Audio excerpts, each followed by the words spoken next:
decir, la ciudad de Gijón y de alguna forma podemos ver la similitud y comparar un poquito con lo que hemos visto en días anteriores con la ciudad de Lugo y lo que hemos visto también con la ciudad de Gijón. Sin más, vamos a pasar a presentación. Gracias. Buenas tardes. Yo, en primer lugar, querría dar las gracias al Ayuntamiento de Astorga por habernos invitado a presentar los últimos 12 años de excavaciones arqueológicas en Gijón, en nombre del propio Ayuntamiento y del equipo de excavaciones arqueológicas de Cimadevilla, porque, como todos bien sabrán, todos estos resultados no son el quehacer de una persona, sino de un grupo interdisciplinar en el que siempre el trabajo en equipo es importante. Y sin más preámbulos, pues empezaremos un poco a hablar de las excavaciones en Gijón. Los restos arqueológicos son la única fuente informativa con la que contamos para escribir la historia antigua de la ciudad de Gijón, ya que no existe ninguna alusión en textos clásicos sobre dicha ciudad. El silencio de estas fuentes clásicas quizás se deba al tardío desarrollo que tuvo la ciudad de Gijón en época antigua, y estas fuentes ya se sabe que a partir del siglo IV fueron muy precarias e incluso en algunas zonas cesaron. El documento más antiguo que hace referencia a estos restos romanos de Gijón data del siglo XVI, donde se describe una cerca medieval, que luego lo que hemos llegado a la conclusión es que era la muralla romana de Gijón. Posteriormente, en 1572, Ambrosio de Morales hace una descripción genérica del origen romano de la ciudad. Posteriormente, otros autores de finales del siglo XVIII y del XIX hacen referencias escuetas a Gijón romano, como pudo ser Ceán Bermúdez, Rada y Delgado, Madoz, Rendueles, Llanos. Todas estas carencias históricas y dependencias y reiteraciones sobre lo que podría ser el Gijón romano de épocas anteriores ha sido lo que nos ha hecho estas carencias que tenemos de los textos clásicos ha sido lo que ha sido el objetivo principal del Plan Gijón de excavaciones arqueológicas, que empezó hace 12 años en la ciudad de Gijón, patrocinado por el Ministerio de Cultura. En 1982, desde la Subdirección General de Arqueología y patrocinado por don Manuel Fernández Miranda, empezó un plan de recuperación de la historia antigua de algunas ciudades de España, en las que tenían este problema que tenía la ciudad de Gijón, que se había perdido, que no se sabía qué pasaba con su historia antigua. Entonces hizo un plan piloto en varias ciudades, cogiendo varios yacimientos para recuperar la prehistoria de la ciudad, la historia romana y un poco la historia tardoantigua a unir con el medievo. Entonces, una de estas ciudades fue Gijón. Entonces, en ella se escogieron 3 yacimientos piloto, que fueron el Castro de la Campa Torres, la presumida ciudad romana de Gijón, que era el Tómbolo de Cimadevilla, y luego un yacimiento a las afueras de la ciudad que se llama Veranes, que se trata de una villa suburbana que posteriormente se convertirá en una iglesia medieval. Entonces, a través de estas 3 excavaciones, en ese año lo que se pretendía era un poco rescatar qué había pasado en el Gijón antiguo, porque hasta ese momento la historia que se contaba en Gijón parecía que Gijón aparecía a partir de Jovellanos, y desde ese momento hacia atrás, pues Gijón quedaba en un oscurantismo que nadie sabía. Sí había leyendas, que sí era de fundación augustea, etcétera, etcétera, pero no se sabía nada más. Este plan, que como les dije anteriormente se inició en el 82, a lo largo de los años cada yacimiento empezó a tener una entidad propia, y a partir de cada yacimiento ha surgido un proyecto independiente, como ha sido, por un lado, el Parque Natural Arqueológico de la Campa Torres, la recuperación del casco antiguo de Cimadevilla y el proyecto de Veranes, que ha quedado un poco dormido a la espera de futuras excavaciones. Yo pertenezco al equipo arqueológico de la ciudad de Gijón de Cimadevilla y por tanto me voy a referir exclusivamente a la recuperación del casco antiguo y de la ciudad romana de Gijón. Este proyecto inicial, que empezó en el Ministerio de Cultura, con los años, a partir de la Ley de Patrimonio de 1985, fueron transferidas las competencias de cultura a la autonomía del Principado, y a partir de ese momento se hizo un convenio bipartito entre la Consejería y el Ministerio. A partir de 1986 entró el Ayuntamiento a formar parte de este convenio y empezó también a subvencionar parte de las excavaciones hasta que en los últimos 5 años ha sido todo subvencionado por el Ayuntamiento de Gijón. Yo de las excavaciones que les voy a hablar, en concreto de Cimadevilla, ha pagado el 80% del Ayuntamiento y estamos dentro de un plan de política cultural que ha tenido el Ayuntamiento en estos últimos años. Porque Gijón, como toda ciudad industrial que se precie, pues ha caído un poco en el desuso y en el abandono. Entonces, dentro de esta política que ha tenido el Ayuntamiento de reconvertir la ciudad en una ciudad de servicios, una parte importante ha sido la recuperación histórica de la ciudad y de las señas de identidad. Entonces, en este apartado entran las excavaciones y la recuperación histórica de la ciudad. Las investigaciones en el barrio de Cimadevilla se han centrado fundamentalmente en 3 yacimientos, que son la muralla tardorromana, la excavación de las termas, la excavación de una factoría de salazones y luego el seguimiento de todas las obras de infraestructura del barrio, porque hemos coincidido en un momento en que se ha recuperado también el casco histórico de la ciudad, se ha hecho un PERI de recuperación de todas las casas y del tramado urbano. Entonces, al hacer todas las recuperaciones de las calles y de los solares, ha habido un seguimiento de obras arqueológico a través del cual hemos podido recuperar un montón de datos históricos de la ciudad que se tenían perdidos. Entonces, vamos a empezar.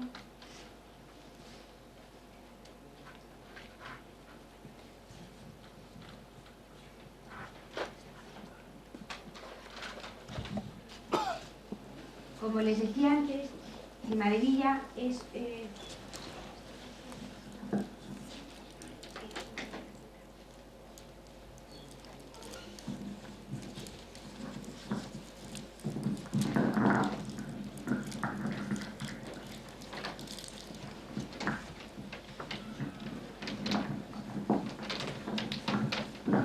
Esto es una vista aérea de parte del Concejo de Gijón para que se sitúen geográficamente de la zona urbana de la que vamos a hablar. El casco antiguo de Cimadevilla, de Gijón, es este tómbolo que hay aquí, o península, donde se fundó la ciudad romana. Si recordarán, anteriormente les estaba hablando de otro yacimiento importante de época prerromana, que es la Campa Torres, que es el castro prerromano, que es la primera ocupación de todo el Concejo de Gijón, que es esta parte que ven ustedes aquí, que ahora se ha convertido en un parque arqueológico natural del concejo. Entonces, esto luego es toda la expansión urbana que tiene Gijón. Entonces, el casco antiguo al que nos vamos a referir constantemente es esta península, que está rodeada por una muralla que se construye en el siglo IV, que ahora hablaremos de ella, y a ambos lados del istmo aparecen las termas, unas termas públicas que se construyen en el siglo I, y en esta otra zona de aquí una factoría de salazones de época romana. La siguiente, por favor.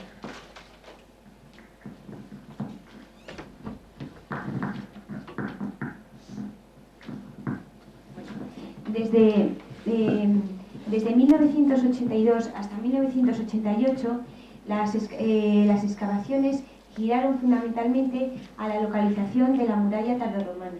La siguiente, por favor. El hallazgo de la muralla fue un hecho fortuito que aconteció en enero de 1982, que fue al tirar una casa que había delante del primitivo Instituto Jovellanos, que es esa casa que tienen enfrente, y apareció un torreón. Entonces, a partir de ahí se hizo una excavación de urgencia. Y entonces fue cuando empezó a aparecer esta torre que ven ustedes aquí, que es una torre de la fortificación tardía. Entonces empezamos a excavar y nos dimos cuenta que se trataba no de una cerca medieval, sino de una muralla tardorromana, al igual que la de Barcelona, Zaragoza, León o Lugo. Entonces empezamos a excavar, seguimos excavando, y entonces nos apareció el lienzo interior y exterior de la muralla. Y entonces las excavaciones que empezamos desde el 82 hasta el 88 se centraron en estudiar este edificio público para saber sus características, cronologías, etc. A través de estos cortes estratigráficos fue la primera vez que pudimos fechar la muralla y que luego hemos podido constatar su estratigrafía en otros cortes estratigráficos que hemos hecho a lo largo de la península. La siguiente, por favor. Se trata de una muralla que se construye a finales del siglo III y principios del siglo IV. Es una muralla que está hecha en el interior de Opus Caementicium y tiene al exterior un paramento exterior de sillares y sillarejos escuadrados, y al interior tiene de arenisca, y al interior tiene un paramento de sillarejos. Por favor, la siguiente. Como pueden observar, el paramento exterior está hecho de sillares escuadrados. Interiormente está construida de Opus Caementicium. La siguiente, por favor. Aquí es un detalle de una de las torres. Cada 18 metros aparecen torres semicirculares, un poquito peraltadas, que tienen unos 5 metros de diámetro, y la anchura de la fortificación oscila entre 4,60 metros y 4,80 metros, exceptuando una zona que está colindante al edificio termal, que es un poco más estrecha. La siguiente, por favor. Esto es para que vean el relleno interior de la muralla, como es de Opus Caementicium, y para también que puedan observar cómo es la terminación de la muralla en la parte alta de la península de Cimadevilla. Esta zona está muy alterada porque aquí encima, en época moderna, se construyó una de las baterías modernas, que se llama la Batería de San Pedro, para el control de la bahía de Gijón. El siguiente, por favor. Esta es la otra parte del istmo, la parte oeste, donde exclusivamente apareció el relleno de la muralla. Bueno, como toda excavación urbana que se precie, y aquí en Astorga pasa igual, los restos de la muralla muchas veces y de otros edificios están muy alterados por el devenir histórico de la ciudad, porque encima han construido edificios, calles, alcantarillas, y en este caso pues nada más quedaba el relleno de la fortificación. El siguiente, por favor. Esto es para que vean otra zona de la muralla en donde se ve el relleno y cómo las casas han utilizado la muralla como cimiento. Por ejemplo, esta es la parte intramuros de la muralla, y aquí se ve que la muralla llega hasta arriba, y esta casa la ha utilizado como muro refractario, bueno, por dentro, para luego hacer la cocina de la muralla. La siguiente, por favor. La siguiente, por favor. Este es un detalle del paramento interior de la muralla, que es la parte interna de la casa que hemos visto anteriormente. Como pueden observar, el paramento interior de la muralla es de una calidad completamente inferior al exterior. Esto también es un poco por el significado que tienen estas murallas en época tardía, que se construyen, como todos ustedes saben, por el miedo exterior que había a la llegada de las invasiones germanas, no tanto porque vinieran los germanos directamente a invadir el territorio, sino por el miedo que había en el exterior, y también es un símbolo de poder. Es un momento en que el imperio se está desmembrando, y entonces para que el enemigo no piense que no hay poder centralizado y que no hay dinero, pues construyen estas fortificaciones. Pero el hecho de que se construyan al exterior con un paramento muchísimo más cuidado y al interior con este tipo de sillarejo, pues también es un índice de que económicamente ya andan un poco mal. La siguiente, por favor. Esto es otro trozo de la muralla, otro trozo de paramento interno que está dentro de lo que fue el primitivo Instituto Jovellanos. Es otro dato para que vean cómo la fortificación se utiliza a lo largo de la historia también como cimiento de las casas modernas de la ciudad. La siguiente, por favor. Y esto es luego como quedó dentro de un bar que hoy en día existe ahí en esa casa. La siguiente, por favor.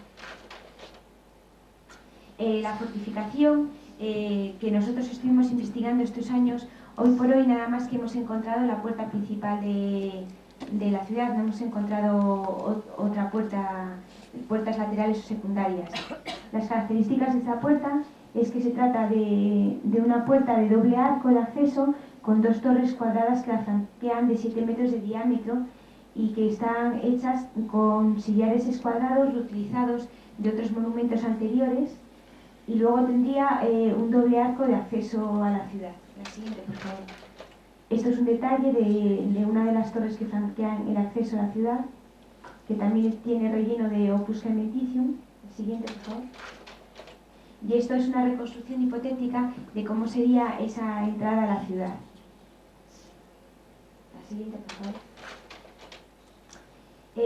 Por último, hay que decir que como otro detalle constructivo que tenía esta fortificación es que cada ciertos metros tiene desagües de latericio, que son tejas curvas, son unas pequeñas tejas curvas que hacen de tubería. Esto es un detalle extramuros de la fortaleza. Por último, decirles que el perímetro de esta muralla tendría unos 850 metros y que guarda un terreno de unas 16 hectáreas. Como les decía anteriormente, otro de los edificios que han sido objeto de nuestra investigación ha sido una factoría de salazones que localizamos en la parte oriental, en la parte occidental de Lisboa, junto a lo que hoy es el puerto deportivo. Siguiente, por favor. Se trata de una fábrica de salazones que, bueno, para que se sitúen, esta es la puerta de la muralla, que hoy en día han hecho una reconstrucción que, bueno, tiene muchos detractores y muchos defensores. Por aquí sigue la muralla, que luego gira por aquí, y aquí justo delante de la puerta de lo que sería el acceso de entrada a la ciudad aparece este parte de lo que sería una fábrica de salazones que pudimos excavar porque al hacer toda la obra de reestructuración de la plaza y pavimentación fueron a meter un colector nuevo y entonces apareció lo que sería el patio de la fábrica. Entonces estos son restos de lo que pudo haber sido esta fábrica que se meten debajo de este palacio y debajo de estas otras viviendas de época moderna. Siguiente, por favor. Bueno, esto es un detalle de cómo la pala excavadora entró por aquí con el colector y entonces rompió todo este suelo, que es un suelo de guijarros con revocos de Opus Signinum, y aquí, bueno, tuvo una puntería la pala espectacular y rompió lo que sería el impluvium de un patio que tendría esta fábrica de salazones. La siguiente, por favor. Bueno, aquí tenemos un esquema de lo que pudimos recuperar y se trata de un hangar con una serie de piletas realizadas en Opus Signinum de decantación del pescado, y luego aquí estaría lo que sería parte, creemos nosotros, de un patio de la fábrica. Este muro que aquí vemos lo hemos interpretado como una posible rampa de acceso para meter los pescados. El puerto ya empezaría aquí, y este pozo que ven aquí es un pozo que lo que vemos hoy en día es un pozo de época moderna, pero que seguramente que ya se utilizó en época romana, porque para estas fábricas una materia prima, por decirlo de una forma muy importante, que necesitan para que funcionen es el agua dulce para la desescamación, para luego la salación de los pescados. Y de hecho, esta estructura que ven ustedes aquí, que se trata de un gran aljibe que habíamos ya detectado en las excavaciones de 1985 y que no sabíamos exactamente para qué era, al paso de los años y luego de más excavaciones que hicimos en esta parte, nos dimos cuenta que se trataba de un aljibe de agua dulce que se canalizaba a través de un pequeño specus para que llega aquí a esta zona para la decantación de la salazón de los pescados. Y de hecho también cuando excavamos dentro del palacio aquí apareció otro pozo de agua dulce que tampoco sabíamos muy bien para qué servía, y entonces lo hemos puesto en relación con toda la explotación de las salazones de los pescados. A través de los restos que pudimos rescatar, hicimos un estudio. Siguiente, por favor. Bueno, estos son diferentes detalles del proceso de excavación. Fue una excavación muy dura porque llovió prácticamente durante los 2 meses que estuvimos aquí excavando y nos costó muchísimo recuperar todos los datos. Pero así y todo, pudimos recuperar una serie de espinas de peces que hemos hecho unos análisis y hemos podido detectar qué tipo de pescados desalaban en esta factoría. Esto es otro detalle de la zona de las piscinas de decantación que ven ustedes en la parte alta. Estos dos compartimentos se tratan de unas piscinas que están escalonadas y que nosotros interpretamos como las zonas de decantación de pescado, y fue las estancias que nos dieron la clave para poder interpretar el resto de los muros, porque al estar tan cerca del puerto pues se podían haber interpretado también como unas zonas de hangares del puerto con innumerables utilizaciones. Como pueden observar, toda la zona estaba hecha polvo. Todo esto eran colectores de aguas fecales de las casas. Por aquí pasaban las conducciones de hidroeléctrica. Toda esta zona de aquí era toda la salida de cloacas de Cimadevilla. O sea que no pudimos excavar más porque es que estaba ya todo machacado por el entramado urbano. Esta parte de aquí, en esta zona de aquí, apareció un suelo de opus siminum, y aquí todavía se conservaban los revocos de pinturas de las habitaciones. Esto es un detalle de las piscinas y también, bueno, pues de todo el material de arrastre. No, ¿puedes pasar al anterior, por favor? Esto de aquí es un detalle del gran aljibe ese que les comentaba al principio, que lo documentamos en 1985, documentamos parte de él cuando estábamos haciendo la excavación de la muralla aquí en esta plaza, y luego con la remodelación que hubo en el 91 de la plaza de Jovellanos, pudimos datarlo mucho mejor por esta estratigrafía que nos salió aquí, y pudimos documentar muchísimo mejor la estructura. Se trata de un gran receptáculo que tiene también, que está revocado todo de opus siminum, y que tiene una serie de aliviaderos a 1 metro de altura, que son del mismo tipo que tienen los desagües de la muralla. La siguiente, por favor. Y esta imagen que aquí les mostramos es una reconstrucción, bueno, un poco hipotética, de cómo pudo haber sido los restos de esta pequeña factoría que encontramos aquí en relación con el aljibe y con toda la fortificación. Cronológicamente, esta fábrica parece que estuvo en uso durante todo el siglo III, y parece que se destruyó a mediados del siglo IV a través de los restos que nos encontramos en las excavaciones. La siguiente, por favor. Otro monumento importante que hemos rescavado en parte y que hemos recuperado para uso y disfrute de la ciudad es las termas romanas de Campo Valdés, que se sitúan justo en la otra parte del istmo de Cimadevilla. Este monumento, que ya se excavó por primera vez en 1903 por don Calixto Álvar González y Somoza, han sido excavadas por nosotros entre 1990 y 1994.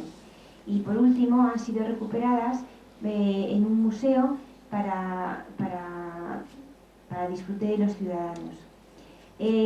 La siguiente, por favor. Esta es la zona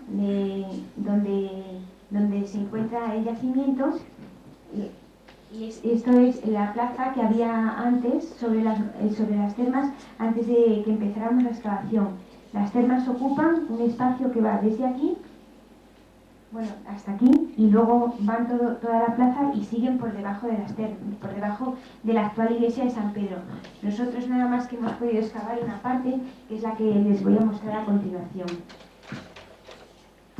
Esto es una vista del proceso de excavación del recinto termal de 1991, cuando estábamos en plena excavación.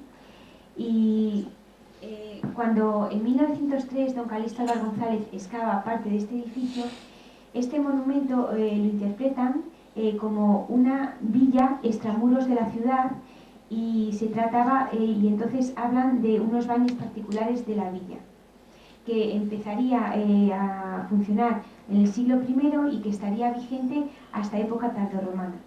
Esta interpretación también fue apoyada en 1938 por García y Bellido. En este momento hubo un conato de querer recuperar este monumento, que se encuentra en un estado muy bueno, porque la iglesia de San Pedro, cuando la guerra civil la desmontaron. Entonces, en el momento que quisieron volverla a construir, vino García y Bellido a ver si se podía construir la iglesia en otro lugar de la ciudad y recuperar las ruinas arqueológicas. Pero en ese momento hubo una polémica muy fuerte en la ciudad y decidieron volver a construir la iglesia encima de las ruinas romanas. Tras las nuevas excavaciones, estamos en condiciones de proponer una nueva interpretación del monumento, tanto de su carácter y función como de su cronología y fases edilicias. Hoy por hoy pensamos que no se trata de una villa extramuros de la ciudad, sino que se trata de unas termas públicas y no de unas termas particulares, y a través de los estudios estratigráficos y edilicios hemos podido fechar las termas, porque hasta el momento se sabía que eran unas termas romanas de una villa, pero no se sabía si eran del siglo I, del siglo II, del siglo III, y además hemos descubierto que se trata de un recinto que está intramuros de la ciudad y no extramuros, porque era otra de las ideas que se tenía. Y es que tradicionalmente se pensaba que la muralla de la ciudad iba por aquí, por una cerca que hay aquí del siglo XVIII, que es ahora un colegio, y lo que nosotros hemos descubierto a través de las excavaciones es que la muralla va por aquí. Estas son unas catas que hicimos para el estudio de la muralla y que va rodeando va haciendo de dique contra la playa y que va rodeando todo el recinto termal. O sea que cuando construyen la muralla, bueno, eso lo vamos a ver ahora, respetan lo que es el edificio termal. Y luego a través del análisis de las estancias nos hemos dado cuenta que todas las estancias del monumento son estancias termales y no de una villa particular. La siguiente, por favor. Bueno, esto es el plano actualizado que hemos realizado nosotros a través de nuestras investigaciones, y como pueden observar, la muralla no va por aquí como era la teoría clásica, sino que va cruzando toda la plaza y va bordeando el mar. Entonces esto es un plano de conjunto de cómo sería el aspecto que tendrían las termas romanas en el siglo III o IV, una vez después de haber hecho todas las modificaciones y todas las construcciones sucesivas, porque como todo edificio público que se precie, las termas empezaron siendo unas pequeñas termas y se les fue añadiendo diferentes estancias. La siguiente, por favor. Nosotros lo que nos hemos dado cuenta al hacer el estudio edilicio es que primitivamente se hace este primer edificio que tiene un pasillo con un eje norte-sur al que se le adosan o al que se construyen diferentes estancias sucesivas de lo que eran los baños termales propios del mundo romano. Entonces tenemos un apodicterio o vestuario, bueno, se accedería por aquí, por esta zona de aquí al edificio, y tendrían un apodicterio o vestuario. A través de esta puerta se pasaría a la sala fría y al baño frío. Por aquí se pasaría a unas salas templadas o tepidario, otro tepidario, y por último se pasaría al baño caliente con los alvei o piscinas calientes. Luego el recorrido del baño sería retrógrado, se volvería para otra vez por el mismo sitio que se ha venido, y por último el pasillo podríamos pensar que también se utilizaría como palestra o zona para hacer ejercicios gimnásticos. En este momento parece que el edificio, este momento constructivo, parece que lo podemos datar en el último tercio del siglo I después de Cristo. O sea, parece que este primer proyecto se construye entre el 90 y el 120 después de Cristo. Esto lo hemos podido saber a través de un corte estratigráfico que hemos hecho en esta zona de aquí y que nos han aparecido materiales en un contexto cerrado que nos están datando esta construcción. Y a la vez porque la segunda fase importante constructiva de las termas, que es este añadido que hay aquí, que ahora veremos, a través del estudio estilístico de las pinturas murales que todavía se conservan in situ en los muros, parece que esas pinturas se realizaron entre 125 más o menos, o sea, en el segundo cuarto del siglo II, y entonces si estas pinturas de aquí, que son un añadido posterior a este primer proyecto, pues claro está que esto tuvo que ser entre, ya les digo, finales del siglo I, principios del siglo II. En este momento y en esta misma fase importante constructiva se le añade esta habitación y una pequeña piscina aquí. La siguiente, por favor. Bueno, esto es un detalle de parte del caldario, de los restos del caldario y del hipocausto. Lo que están viendo ustedes ahora es la habitación de calor de lo que sería el caldario y los restos de la suspensura.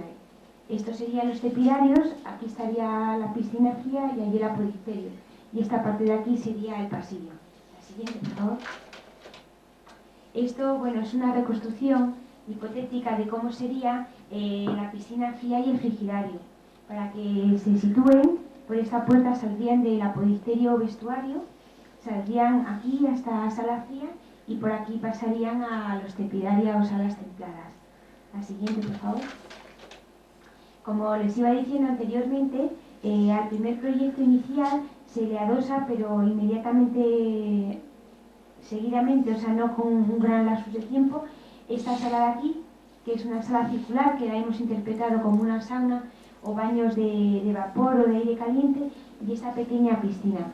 Este momento lo que ocurre es que se reforma la entrada al frigidario y también la entrada para acceder aquí a la sauna.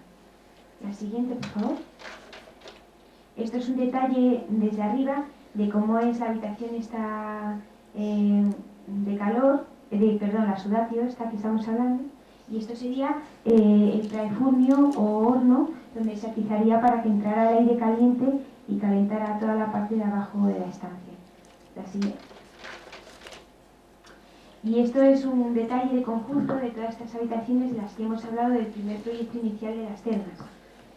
Para que se sitúen, el romano entraría por esta zona de aquí, pasaría por estas escaleras, este es el pasillo central que hemos hablado antes, pasaría por unas pequeñas escaleras aquí a esta sala de aquí, que se trata del vestuario o apodisterio, que en este caso se trata de un apodisterio calefactado. Por aquí pasaría lo que sería el frigidario y la piscina, por esta puerta pasaría a los tepidaria y por último al caldario. Luego tendría volvería a hacer el circuito retrogradamente y volvería a esta zona de aquí. Posteriormente se abren estas dos puertas para pasar indistintamente o a la sala de calor, a la sala de los baños calientes de vapor o a la piscina. Y luego, a partir del 120, parece que se le adosa toda esta parte de aquí, que ahora veremos, que son unas salas que no hemos podido interpretar exactamente cuál es su uso, porque las tenemos un poco descontextualizadas, porque el resto del edificio está por debajo de la iglesia. Entonces son unas salas que, por las características que tienen, las hemos llamado dependencias de usos múltiples, porque pudieron haber sido pues zonas de masajes, zonas de bibliotecas, de charlas, etc. La siguiente, por favor. Esto es una reconstrucción hipotética de cómo sería el volumen del edificio, de este primer edificio del que hemos estado hablando, que se construye a finales del siglo I o principios del siglo II. Aquí sería el apodisterio, la sala fría, los tepidario, el caldario y la sudatio. Siguiente, por favor. A partir de, como les decía antes, a partir del 120, 125, del segundo cuarto del siglo II, se le adosa toda esta parte de aquí y queda configurado un espacio interior, que es esta parte de aquí, que sería un patio que daría acceso al calentamiento de estos tres hornos que quedan integrados dentro del edificio termal. Posteriormente se le adosa esta pequeña cerca que queda configurada ya a principios del siglo IV, cuando se construye la muralla, y este sería otro patio del edificio que también daría acceso a estos praefurnia hornos para calentar estas habitaciones. Esta habitación que ven ustedes aquí sería otra pequeña sudatio que la hemos puesto con interrogaciones, que se pasaría a través de estas habitaciones que hemos hablado aquí de usos múltiples. Este espacio que ven ustedes aquí sería otro pasillo que tendría la utilidad pues de ambulacrum, como esta zona de aquí. Pueden observar que, como pueden ver, el edificio seguiría por debajo de la iglesia y aquí faltan unas partes importantes de todo edificio termal que se precie, que son la palestra y la gran natatio. Puede ser que la palestra y la gran piscina estuviera debajo de la iglesia o que fuera la playa, porque como esta terma es una terma que da al mar y ocurre en otras partes del imperio que termas que están pegadas a la playa fue el sitio de los ejercicios gimnásticos y por último el baño frío definitivo pues era el mar. Pero bueno, eso es una cosa que queda en incógnita y que futuras investigaciones a lo mejor podrán desvelar lo que ocurrió. Siguiente, por favor. Este es un detalle de la sudatio esta rectangular que hemos visto antes en el plano, y que podría, no sé, podría también interpretarse como esta zona que pueda ser a lo mejor una parte de termas femeninas, porque como ustedes saben, hasta época de Adriano, en las termas públicas los baños se hacían indistintamente entre hombres y mujeres, pero a partir de Adriano salió una norma en que tenía que haber o zona de hombres y zonas de mujeres en termas grandes, o a unas horas iban los hombres y a otras horas iban las mujeres. Entonces, esta reforma del edificio coincide más o menos con el reinado de Adriano. Entonces, a lo mejor puede ser que esta zona aquí se tratara de una pequeña terma femenina, pero bueno, eso queda ahí también en la especulación porque no tenemos ningún dato fehaciente y objetivo que pueda ratificar el tema. El siguiente, por favor. Estos son detalles de las pinturas que quedan aún hoy en día pegadas a las paredes, y este se trata de un zócalo de una de las dependencias, que luego van a ver que pudimos recuperar la parte alta de esta pared, que ya volveremos sobre el tema. Se tratan de pinturas geométricas con un zócalo de motivos de crustae, y luego una parte alta que suelen ser rombos, cuadrados, y la única decoración que nos ha parecido figurada son esta especie de cenefas que llevan motivos vegetales, que son las dos cenefas de los lados en verde, que parece que llevan hojas y una especie de frutos de color verde. Siguiente, por favor. Este es otro motivo de las pinturas que se conservan in situ. La siguiente, por favor. Otro más. Pase, por favor. Otro zócalo. Como ven, suelen ser todos motivos, son todos motivos geométricos, y los colores son, los que predominan son el ocre, el rojo y el negro. Siguiente, por favor. Esto es otro detalle. Siguiente. Y esto es la pintura que pudimos rescatar de las excavaciones, que al excavar la encontramos toda volcada en uno de estos suelos de estas dependencias, en concreto en la número 2, y apareció toda fragmentada. Entonces lo que hemos hecho ha sido hacer un gran puzzle, recomponerla y recuperarla. Siguiente, por favor. Y esto sería lo que estábamos hablando antes. O sea, el zócalo que se conserva in situ es esta parte de aquí abajo, y esto es toda la parte que encontramos tirada en el suelo, en fragmentos, y que hemos podido reconstruir y recomponer el panel pictórico de la habitación.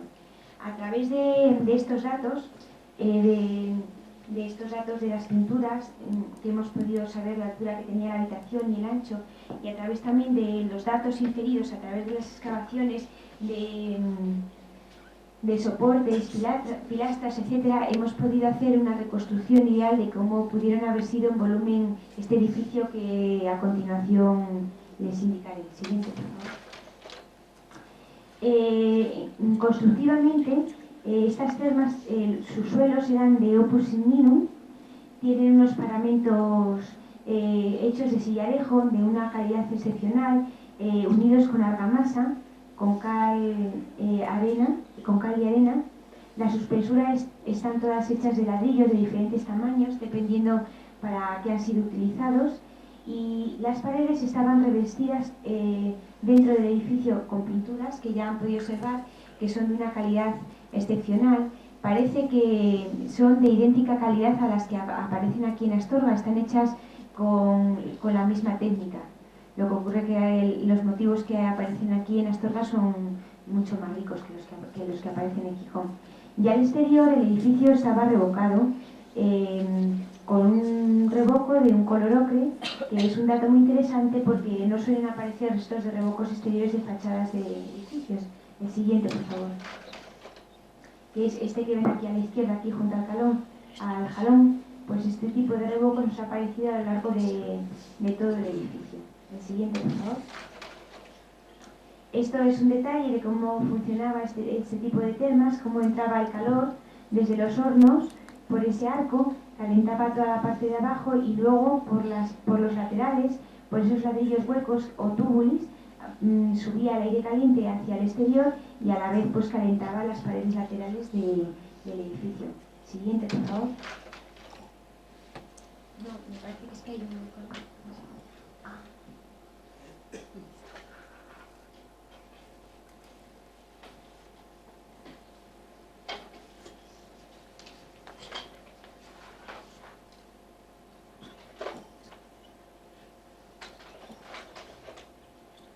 Bueno, este es el sistema de circulación del que ya hemos hablado anteriormente y no me voy a reiterar. Esto es lo que les comentaba antes, cómo sería el edificio en época romana. Esto es una reconstrucción hipotética de cómo pudo haber sido. Esta fachada que ven aquí sería una vista desde el mar. Esta zona de aquí sería el pasillo de la segunda fase constructiva. Esta zona de aquí sería el caldario con los dos alveis. Esto serían los hornos. Esto es el pasillo, esto la sudario y el romano entraría al baño por esta zona de aquí. Esta sería la pequeña piscina. Siguiente, por favor. Esto es otro detalle. Este es el apodicterio, la sudario, el pasillo, el patio interior que se forma tras la última reforma del monumento. El siguiente, por favor. Esto sería un detalle interior del pasillo, la entrada al frigidario y la entrada al apodicterio. Ya os digo que todas estas reconstrucciones las hemos hecho a partir de los datos que hemos sacado en las excavaciones. El techo no, el techo es pura hipótesis, ¿eh? Siguiente. Bueno, pues como les decía, ¿qué pasó con este edificio? Bueno, pues parece que estas termas romanas funcionaron desde el siglo I hasta el siglo V, o por lo menos finales del siglo IV. A partir del siglo V y el VI, el edificio pierde su función original de edificio termal, pero se arruina en una zona, toda la zona de las pinturas, toda esa zona de las dependencias múltiples se abandona, pero el edificio permanece ocupado como casas marginales ya de personas particulares. Entonces se reforma, se vuelven a crear unos espacios diferentes, se rellena la piscina y ahí parece que se hace una cocina y se reocupa lo que sería la sudario y el apodicterio. Y por último, en época medieval, todo este espacio se reutiliza como una necrópolis en torno seguramente a la primitiva iglesia de San Pedro que dura hasta nuestros días. Como les decía al principio, parece que se trató de un edificio público. Este modelo de edificio responde a tipos de época Flavia y de las primeras décadas del siglo II. Ejemplos de idénticas características aparecen en las provincias occidentales y en el norte del imperio, sobre todo en el limes germano. Es una obra de carácter civil, no de carácter militar, pero seguramente que la planta la trajo algún militar y luego aquí se ejecutó por civiles. Entonces, este edificio que excavamos entre 1990 y 94 se ha recuperado como un museo y este es un momento de la construcción del edificio que ha quedado debajo de una plaza pública. La siguiente, por favor. Y esto es un plano del museo que hoy en día pueden ustedes ir a visitar. En esta parte de aquí se encuentra el aula didáctica del museo. Aquí hay un pequeño audiovisual explicativo de todo lo que fue las termas romanas de Gijón y de lo que son unas termas públicas en el mundo romano. Aquí hay también una explicación de las termas de Gijón en concreto. En esta zona hay una maqueta de qué es la ruina y cómo sería el edificio en época romana. Toda esta zona de aquí es una zona de vitrinas en donde se pueden observar todos los restos arqueológicos que hemos encontrado a lo largo de las excavaciones y a partir de aquí empieza por una pasarela la visita a la ruina y la explicación de las diferentes estancias con unos monitores iterativos en donde hemos hecho una interpretación en 3D de cómo sería el edificio. Siguiente. Y esto es un poco el aspecto de cómo ha quedado el monumento integrado en el museo. Esta parte que ustedes están viendo aquí en primera instancia es el hipocausto de la sudatio esta de la segunda reforma y al fondo pueden ustedes observar parte de la necrópolis medieval. El siguiente, por favor. Bueno, otro hallazgo, esto sería las tres excavaciones más importantes que hemos hecho en Cimadevilla. Un poco para resumir, es la muralla tardorromana, que la excavamos fundamentalmente entre 1982 y 1988, aunque posteriormente seguimos haciendo diferentes sondeos en otras zonas de la ciudad para constatar cronologías y ver otros aspectos, edificios que no pudimos estudiar. O sea que la excavación de la muralla la seguimos haciendo hasta 1993.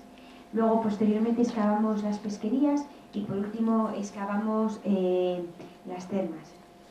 Un hallazgo importante que fue para la ciudad y, sobre todo, para la interpretación de época romana de la ciudad fue el hallazgo de esta inscripción que apareció en el paramento exterior de la muralla, en la zona de la puerta, y que nos está hablando de un señor que hace un monumento para él y para su hijo, que se murió con 15 años de edad, y lo más importante, bueno, se trata de una lápida funeraria, es que nos está hablando de qué gens vivía en la zona de Gijón en ese momento. Está aludiendo al pueblo, bueno, a la gentilidad de los cilúrmigos. Y es que hasta la fecha siempre se ha pensado que la distribución en gens y en gentilidades era una zona propia de la zona occidental peninsular, de la zona de Galicia y del occidente asturiano, y no se sabía muy bien cómo se distribuían las gentilidades en toda la zona central asturiana. Y a partir de esta inscripción, aparte de que nos está dando un dato muy importante, que es cómo se llamaban los primitivos pobladores de esta zona central de Asturias, de Gijón en concreto, nos está también confirmando que esta distribución en gentilitas también aparece en el centro asturiano y que no es solamente exclusiva de la zona occidental y de Galicia. Es una cuestión que ya los investigadores en este tema lo habían hablado, que era una falta de hallazgos y de investigación, y que es un dato más pues a contribuir a la investigación sobre el tema. Otra cosa importante es que los hallazgos epigráficos en Asturias han aparecido normalmente fuera de contexto arqueológico, y han aparecido pues en hallazgos fortuitos, en colecciones, o sea que nunca se habían podido estudiar a través de una excavación arqueológica. Y este es el segundo hallazgo que aparece en un contexto, es el segundo hallazgo epigráfico que aparece en un contexto arqueológico, y eso también es un dato muy importante. Como les decía al principio, se trata de un sillar que perteneció a un mausoleo, o sea, un monumento funerario de finales del siglo I, principios del segundo, y que posteriormente se reutiliza en la construcción de la fortificación del siglo IV que ya estuvimos hablando anteriormente. La siguiente, por favor. Y ya por último, mostrarles esta excavación, que es la última que realizamos, que la realizamos en 1994, y que se trata de una excavación de urgencia con motivo de la urbanización de esta calle, que es la calle Avenida de las Salles y la Plaza Arcipreste Piquero. Y entonces en la urbanización de la calle pues hicimos la excavación y aparecieron estos restos que hoy por hoy estamos todavía en fase de excavación. Y les traigo un poco como muestra de lo que hablábamos antes, que a la vez de haber excavado edificios complejos y con una entidad propia dentro del plan de excavaciones de Cimadevilla, en los seguimientos de obra también hemos excavado calles y hemos podido recuperar pues, restos de diferentes edificaciones.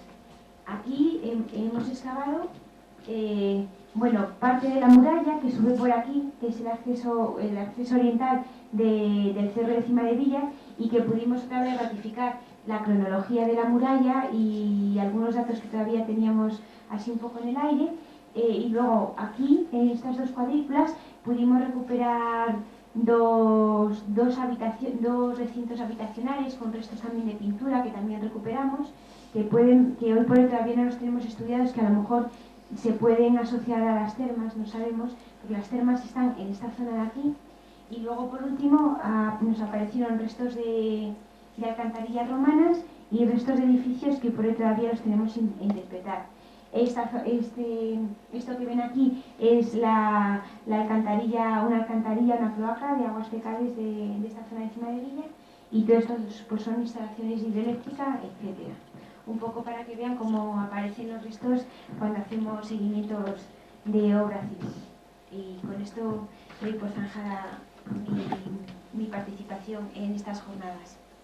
Bueno, quiero decir como conclusión final que a través de estos 10 años de investigaciones podemos decir que Gijón no es de fundación de época augustea como hasta 1978 se pensaba. De hecho, cuando el bimilenario de las ciudades augusteas se hizo en Gijón y en el Campo Valdés, bueno, al lado del Ayuntamiento de las Termas, se hizo en homenaje a Augusto una copia del Augusto de Primaporta que está en Roma, y creo que a través de estas excavaciones hemos podido ver que Cimadevilla no tiene niveles prerromanos, que tampoco se funda en época de Augusto, sino que el primer poblamiento que tiene lo más antiguo que nosotros hemos podido datar es de época Flavia, y que es heredera del Castro Noega, que ya al principio de la excavación, de la ponencia les he estado hablando, que es el primitivo asentamiento de Gijón. Se trata de un castro que, según sus investigadores, empieza en el siglo VI a.C. y tiene una continuidad hasta el siglo II después de Cristo. O sea que cuando Cimadevilla se funda, tiene un momento de convivencia el poblamiento del castro con el de la península. La aparición de esta ciudad es un fenómeno que responde al desarrollo urbano producido en todo el noroeste hispano bajo la dinastía Flavia. O sea, una vez que Augusto conquista todo el territorio y lo pacifica, pues es un fenómeno que se ha visto en otras zonas, en otras zonas del Conventus Asturum. Es una fundación de tipo intermedio que articula toda la administración económica de la región junto con Flavionavia y Lucus Asturum, con la capital del Conventus, que fue Asturica Augusta. De todas formas, esta ciudad, cuando más importancia tiene y cuando más apogeo parece que hemos podido observar a través de las excavaciones, es en época tardía, en el siglo IV y sobre todo en el siglo V, que es cuando más datos arqueológicos tenemos de la ciudad. Y creo que son los datos más interesantes que hemos podido aportar al estudio de la historia antigua del concejo. Si tienen alguna duda o quieren preguntarme algo.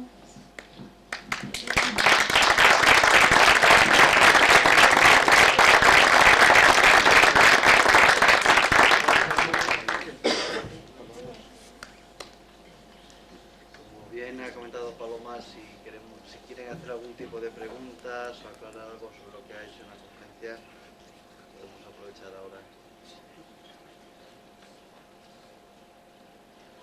¿El agua para las termas dónde cree que la sacaron? Se me olvida.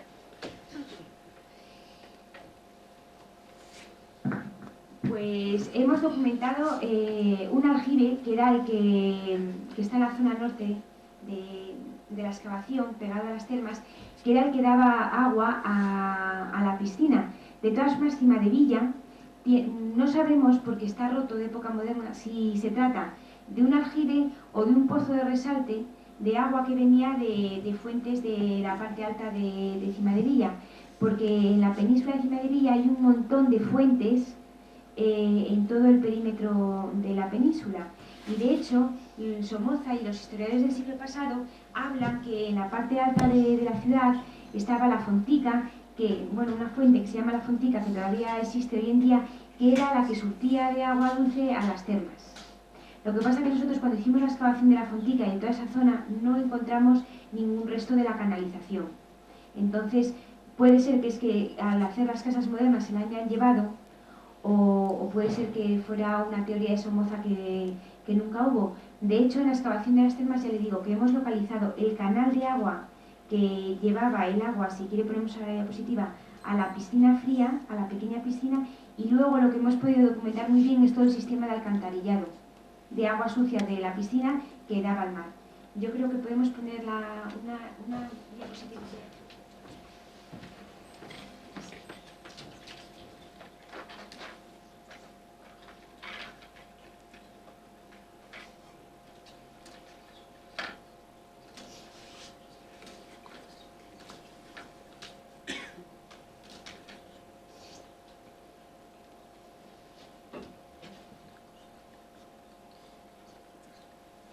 Bueno, de hecho, por ejemplo, Enrique III en el siglo XV, cuando la muralla de Gijón dura hasta mediados del siglo XV, que Enrique III la manda a arrasar, porque cada vez que tenía una guerra con alguien y se le metían dentro del recinto fortificado y no había forma de sacarlos, porque tenían salida al mar y agua dulce.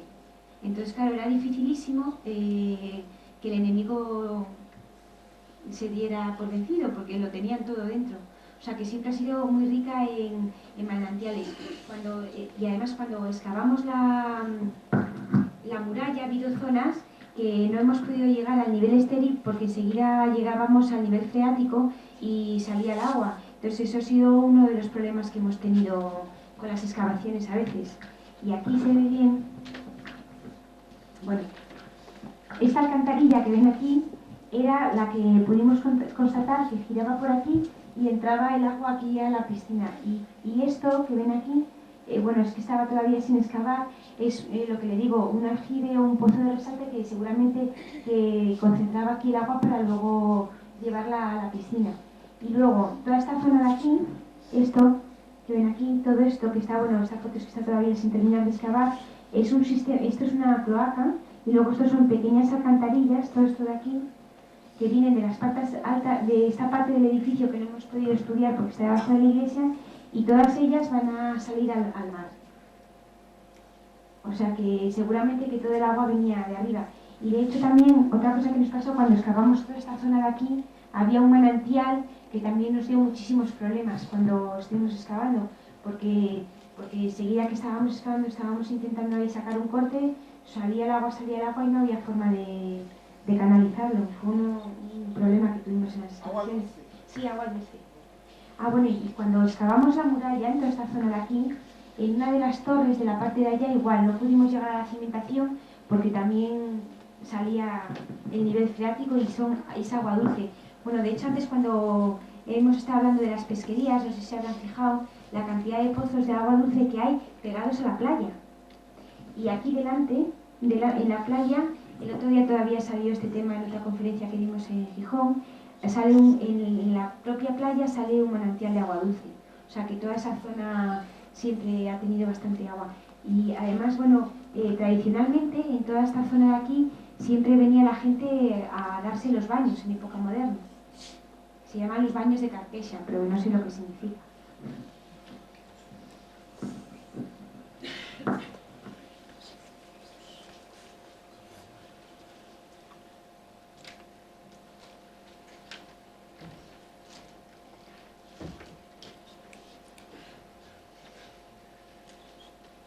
¿Alguna pregunta más? Bueno, si no hay ninguna pregunta más, agradecer a Paloma su presencia en este ciclo de conferencias y simplemente invitarles a que asistan mañana a la mesa redonda en la cual podremos poner en común todos los aspectos que rodean de alguna manera toda la arqueología concretamente en la ciudad de Asturias.